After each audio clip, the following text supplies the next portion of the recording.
Assalamualaikum warahmatullahi wabarakatuh. Salam sejahtera untuk kalian semuanya. Oke teman-teman semuanya dimanapun anda berada, alhamdulillah.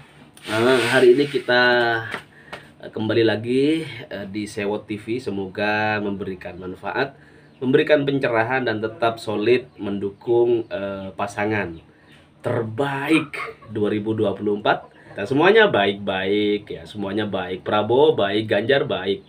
Tetapi Anies Muhaimin atau Amin ini pasangan terbaik dari yang baik-baik. PKB adalah NU, NU adalah PKB. Innaha hiya, wahia hiya. Innaha hiya. Sesungguhnya PKB adalah NU, wahia dan NU hiya PKB. Paham betul? Alhamdulillah hari ini pada hari yang sangat bahagia ini ya, kita syukuri kepada Allah Subhanahu wa taala. Gelombang dukungan demi dukungan terus mengalir.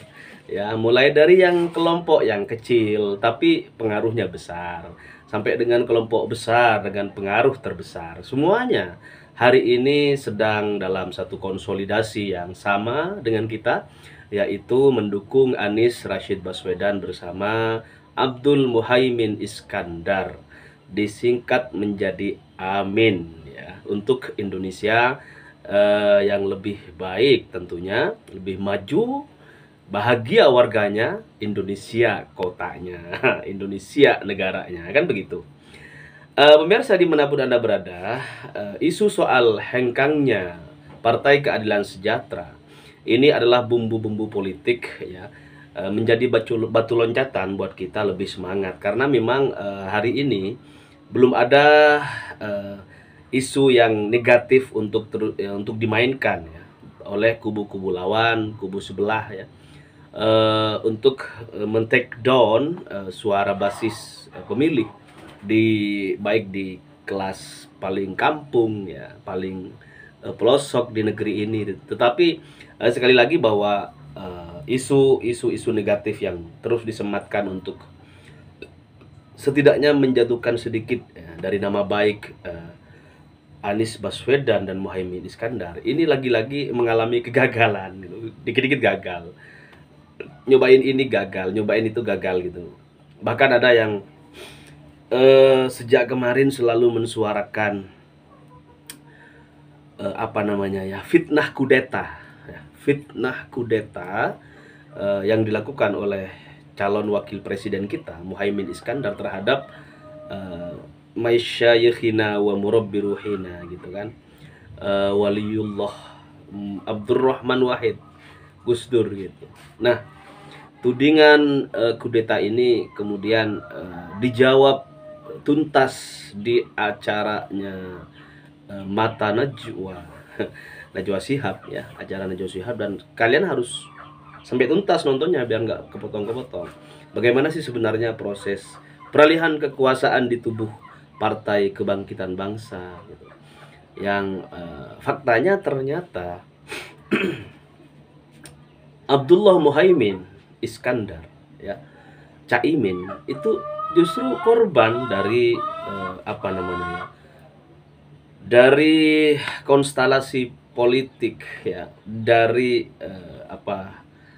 kisruh kecil sebenarnya di internal PKB pada saat itu. Nah, tetapi sampai hari ini Muhaimin bahkan sudah ngaku sendiri kan, Caimin, bahwa ini setiap 5 tahun PKB itu akan selalu diserang dengan tuduhan kudeta terhadap Gus Dur, tuduhan telah melengsarkan Gus Dur dari kursi kepemimpinan Partai Kebangkitan Bangsa. Padahal kenyataannya adalah Muhaimin justru yang menjadi korban, anak muda gitu, generasi muda di PKB yang justru menjadi korban atas mungkin salah urus atau strukturalnya kurang tidak sesuai dengan undang-undang KPU gitu, tidak sesuai dengan konstitusi yang mengatur kepartaian di Republik Indonesia ini, sehingga karena Muhaimin ini pemuda yang cerdas ya, yang sam'an wa ta'atan kepada Gus Dur gitu. Nah, ini mudah nih Muhaimin untuk bisa kita mainkan. kita jadikan korban secara ya memang udah kadung gitu, udah kadung beredar kabar bahwa Muhaimin lah yang mengkudeta Presiden Abdurrahman Wahid atau Gus Dur. Nah ini yang informasi yang nggak benar, tapi udah kadung beredar sehingga masyarakat kita menilai seolah-olah ini benar. Nah pemirsa dimanapun Anda berada, kebenaran adalah milik Allah Subhanahu Wa Taala, tetapi kita heran gitu, kenapa dendamnya terlalu lama gitu ya. Yeni Wahid ini seakan menaruh ya, meskipun memang nggak, barangkali hatinya udah terbuka sebenarnya, udah seperti yang beliau Yeni Wahid katakan, saya memaafkan. Loh, apa yang perlu dimaafkan? Apa yang perlu dimaafkan? Wong faktanya bukan Muhaimin yang mengkudeta Gus Dur, justru Muhaimin yang menjadi korban. Mestinya Muhaimin yang memaafkan kalian gitu. Tapi nggak apa-apa, ini adalah politik, bahwa memang kesempurnaan itu hanyalah milik Allah, dan makhluk di bumi ini, manusia yang sempurna hanyalah Rasulullah. Maksum dari dosa, maksum dari perbuatan bongkar ya. Selain Rasulullah ya siapapun lah gitu, ulama, para wali, bahkan waliullah, wali kutub, para kiai, semuanya memiliki sifat yang sama, mahallul khoto'i wan nisyan, diciptakan untuk menjadi tempat sebuah kesalahan, baik yang fatal maupun tidak, baik politis maupun akademis, semuanya. Dan tempatnya an-nisyan, tempatnya melakukan apa? Tempat lupa. Kita ini pelupa, gitu kan? Lupa terhadap sejarah, lupa terhadap kontribusi Muhaimin terhadap PKB, bagaimana dulu sebelum menjabat sebagai ketua umum, pengorbanannya seperti apa. Kita sering lupa, gitu. Iya, jadi bersyukur kepada Muhaimin adalah salah satu cara sebenarnya ya untuk bersyukur kepada Allah Subhanahu Wa Taala. Kalau kita melihat kader-kader partai gitu sudah tidak sejalan dengan kita, jangan sampai kemudian itu menjadi benih permusuhan, apalagi benih dendam lama ya, kayak borok dalam hati gitu, benci sama Muhaimin, padahal Muhaimin ternyata nggak salah apa-apa. Ternyata tudingan ya itu hanyalah sebuah tuduhan, nggak beralasan ya. Faktanya ya, Muhaimin memegang surat rahasia yang ditandatangan di Gus Dur, Kiai Haji Abdurrahman Wahid beserta Muhaimin. Kalau misalnya Muhaimin itu tidak taat kepada guru, tidak patuh kepada Gus Dur, kemungkinan besar surat yang dipegang ya itu sudah dipublikasi dari dulu. Sedangkan Muhaimin itu sam'an wa ta'atan kepada Gus Dur. Akhirnya pesan Gus Dur ini, jangan sampai dikemanakan surat ini, simpen sampai akhirnya saya minta kembali, kan seperti itu.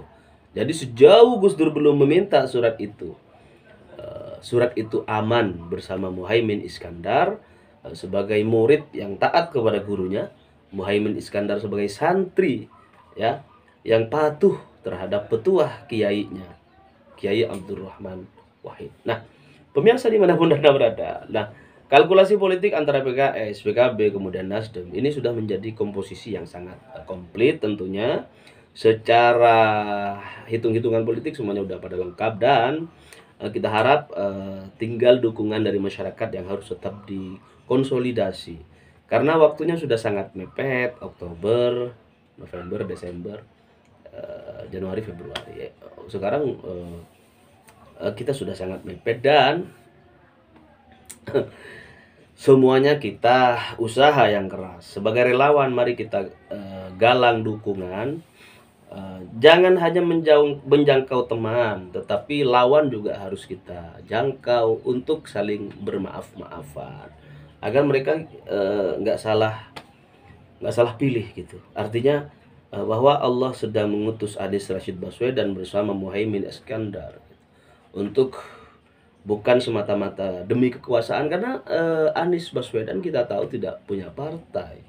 Artinya memang ini adalah tangan Tuhan yang mewakili di bumi ini, yang kemudian merekrut, mengangkat, mendeklarasikan Anies Rashid Baswedan untuk memimpin. Ya. Bekalnya apa? Yes, jujur. Bekalnya Anies itu integritas, jujur, nggak diatur, nggak bisa diatur oleh siapa-siapa kecuali rakyat. Kalau rakyat silakan, karena Anda yang memilih, kita yang memenangkan Anies Rashid Baswedan misalnya, maka kita berhak untuk memberikan kritikan, saran, bahkan kita berhak untuk kemudian menjatuhkan Anies Rashid Baswedan kalau berkhianat kepada rakyat. Nah, kalau terbukti amanah seperti selama ini ya, ketika di Jakarta memimpin ya, sebagai gubernur, beliau itu integritasnya sangat luar biasa ya, amanah, fatona, cerdasnya. Oh, siapa yang nggak mengakui kecerdasan beliau di atas rata-rata. Bahkan dibandingkan dengan mohon maaf capres-capres yang lain gitu. Untuk saat ini 2023 hingga Pilpres 2024 yang akan datang, insya Allah Anies Rashid Baswedan fatonahnya, tingkat kecerdasannya di atas semua calon yang ada. Alhamdulillah. Nah, pemirsa dimanapun Anda berada, saya ingin sebenarnya pengen bikin judul sesuai dengan pertanyaan dari kalian. Atau kalian boleh nanti di kolom komentar tuh bikin oret-oretan, nanti saya jadikan judul setiap konten yang akan saya sampaikan. Nanti atau mungkin kita tanya jawab, boleh nanti di kolom komentar, nanti saya jawab dengan video. Siapapun boleh, silakan, karena Anies ini untuk semua ya, bukan untuk satu golongan saja. Tetapi Anies ini tipikal pemimpin yang merangkul semua golongan, merangkul semua anak bangsa, yang muda, yang tua, yang semuanya lah, ya. Semuanya dirangkul, semuanya dicintai, disayangi semuanya. Alhamdulillah. Nah, untuk itu kalian yang kemarin barangkali berseragam cebong atau kampret atau apalah, silakan kita berdiskusi dan kita selesaikan persoalan politik kebangsaan ini dengan cara yang baik, benar, dengan cara yang cerdas. Kalau kata Rocky Gerung, mari kita berusaha untuk tidak lagi memelihara kedunguan ya. Dan terima kasih untuk kalian semuanya. Salam sejahtera. Kita jumpa lagi besok. Assalamualaikum warahmatullahi wabarakatuh.